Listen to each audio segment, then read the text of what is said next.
Not everything can be loved by everyone. Each game or game franchise has entries that's loved by some and hated by some. Sometimes the needle may tilt more towards one side, but nothing, and I repeat, nothing is loved by all. It's simply not possible, and each person has a different perspective or outlook on things, which is perfectly understandable. And with all that being said, let's talk about today's topic. The question whether Odyssey and Valhalla really belong in the Assassin's Creed franchise. I've seen so many opinions by hundreds if not thousands of people, and each one has his or her own take on the topic. Some think it's totally out of place, some say they don't care as long as it's entertaining, and some can't stand the games. And at the same time, there are players who feel that these two games are the best parts of the franchise. And that's when I felt I had to make this video, where we can actually break down the aspects of these two games and the franchise itself, and see if the pieces in fact fit in, and try to find a logical answer to a question that's been left unanswered for too long. And before we begin, if you enjoy Assassin's Creed videos, please subscribe to the channel. But on this one occasion, I want you to leave your comments after you've seen the entire thing, so that you can tell me what you want to based on my arguments, and I can respond accordingly. Now, before we start answering the question, we have to understand and take a look at the essence of Assassin's Creed, because without understanding that, solving this conundrum is impossible. What is this franchise really all about, or was? It's not possible for just any game to amass the kind of religious following that this franchise has. So let's start at the very beginning. Assassin's Creed 1. There are so many reasons why this game made such an impact. The setting felt so real, a time when Templars really existed, and although they were glorified at the time, Assassin's Creed 1 shed light on the true corrupt nature of the organization. The beauty and brilliance of this game often goes under the radar. The sheer brawn of the mature and nuanced nature of the story is enough to name it one of the best games in the franchise, and the dark tone made it all the more gripping. But then came the game that really established what this franchise was all about. Assassin's Creed 2 is widely considered as the best in the franchise to this day, and the reason is, it's a flawless nexus of history, fiction, philosophy, action, drama, mystery, and other subgenres. It's really rare that people get one thing right, but Assassin's Creed did the unthinkable and took all of the aforementioned genres and combined it to an unbelievably satisfactory concoction. The Assassin Brotherhood, which consisted of a myriad of real characters like Niccolo Machiavelli and Bartolomeo di Alviano, and even the allies of the assassins, Leonardo da Vinci, the Medicis, Caterina Sforza, Agostino Barbarigo, are all real people. They actually existed. And most of the Templars too, from Rodrigo to the Pazzis, Marco Barbarigo, these were people who really had a war going on between them for political supremacy. And that's what this franchise is all about. Taking players to an era where the balance of power is in the process of shifting, and putting a fictional protagonist in the center of things, who then ties together the entire story to make a game that'll give you a feeling of having an impact on the course of history itself. Take the games that released between 2007 and 2017 into account, and you'll notice pretty much the same pattern. And that's not because of a lack of creativity, it's because this is what's always been about. We already spoke about Assassin's Creed 1 and 2, so let's have a brief look at the other games. In Brotherhood, we see a nearly fallen assassin guild going against the Empire of the Borgias. In Revelations, Ezio once again trumps the Templar order to shift the power from a deceptive Prince Ahmed to a just and noble Prince Suleiman. In Assassin's Creed 3 as well, we see the same pattern but on an even grander scale. The entire American Revolution is put in the forefront while many subplots are simultaneously affecting the storylines, and amidst this storm is one man, Connor Kenway. See the blueprint? It's the same in Black Flag, Rogue, Unity, Syndicate, and even in Origins. Although in Rogue and Syndicate the number of real characters and their role in the story are minimum at best, and not shockingly those are considered the weaker entries in the franchise, not because it's a coincidence or a misunderstanding, because the true essence of Assassin's Creed is not as abundant in these two games as others. And there's another key component of the franchise, real or rather reality. See, there are fictional aspects about the series, like the ones that came before who are now known as the Isus, and mysterious objects like the Apple and the Staff of Eden, aka the Papal Staff, and more artifacts. How big of a role did they have in the foundation of the franchise? A big one? Yes, but never once did it, or was it supposed to overpower the reality side of these games? This reality has and always will be the heart and soul of the franchise. And that brings us to Odyssey and Valhalla, two games that we could undoubtedly call spectacles, with a scale unseen in the Assassin's Creed universe prior to Odyssey and Valhalla. Never-ending maps, beautiful locations, and hundreds if not thousands of them, real historical events intertwined with the story, great gameplay, and many other lucrative things. So the question is, even though these two games check most of the boxes about a game being Assassin's Creed, why does it not feel like it? Well, I found 5 main reasons why. The first thing, too many gods or mythologies. I understand that these who existed in the Assassin's Creed primarily included the Roman gods Juno, Minerva, and Jupiter, but suddenly in Odyssey they tell us the Greek gods existed too.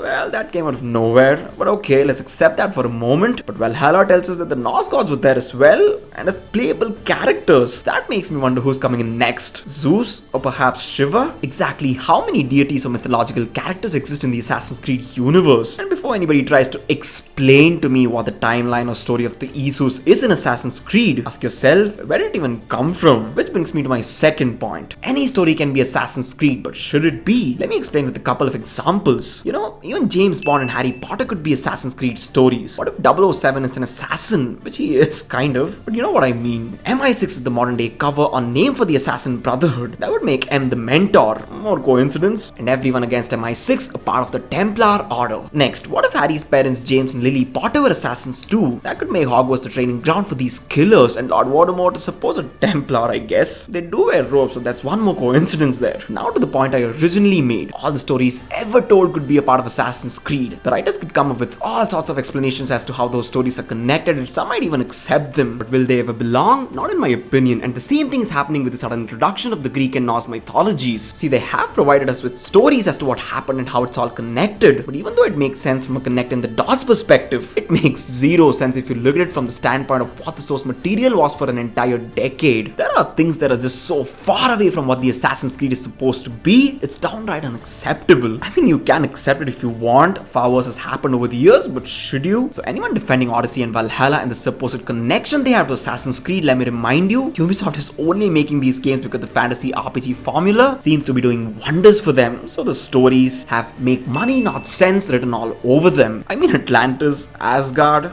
really? Which takes us to the third point, outright magical stuff. Before anyone points to the Apple of Eden or the papal stuff and say that magic has always been a part of Assassin's Creed, let me remind you that these objects are clearly stated to be science too advanced for people to call it anything other than magic. So yeah, and now let's talk about the actual magic, because there's plenty of that. Invisibility, arrows through walls, and I'm supposed to think there's some kind of science involved. I understand it's a game and there's obviously going to be some liberty taken in order to make it more entertaining, like the leap of faith for example. Impossible in actuality, but still acceptable to some degree. But there are things that are just so out there. And all of this unfortunately began in Assassin's Creed Origins. The main game was exceptional, no doubt about it. And no matter how much I enjoyed the Curse of Pharaoh's DLC, that's where the sudden extreme pivot started. The Duat, which is literally supposed to be the afterlife, and dead pharaohs coming back to haunt people because of a curse? Where is the science in that? Then the same fantasy angle continues in Odyssey and Valhalla. There's an actual encounter with Hades, the lord of Greek underworld. And of course in Valhalla, Dawn of Ragnarok, we see Surtur, a magnificent but downright mythical world, and yeah, surprise, more magic. There is no universe in which you could convince me that all of this is a part of Assassin's Creed.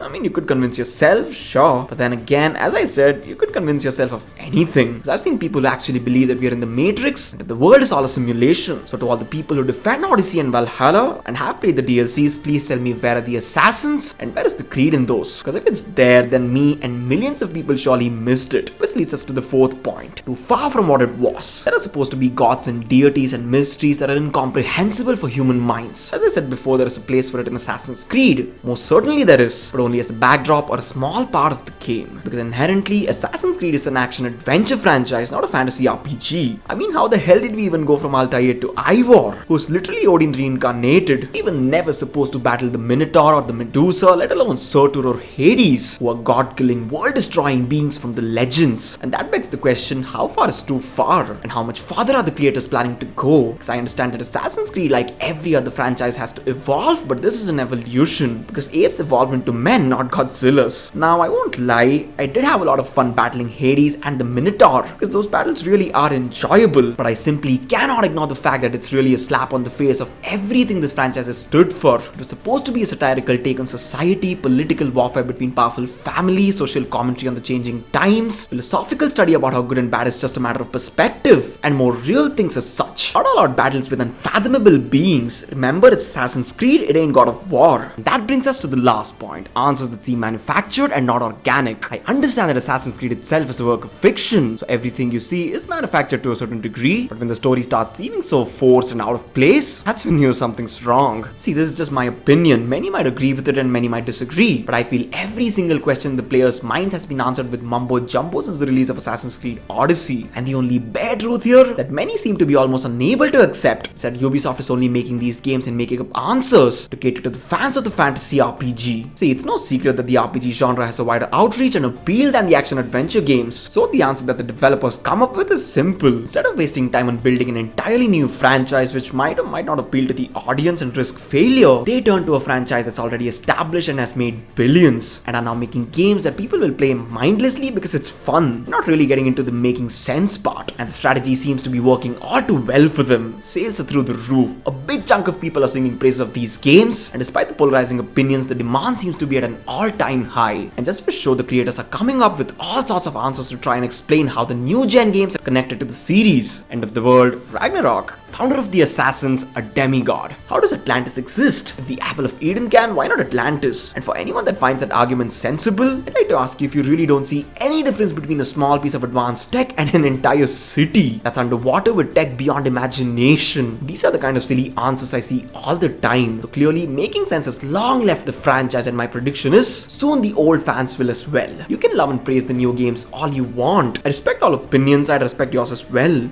But I'll never be able to stand by it. Now, I've given you enough valid reasons as to why I can't, and if this video doesn't prove that Odyssey and Valhalla do not belong in the Assassin's Creed universe, then my friends...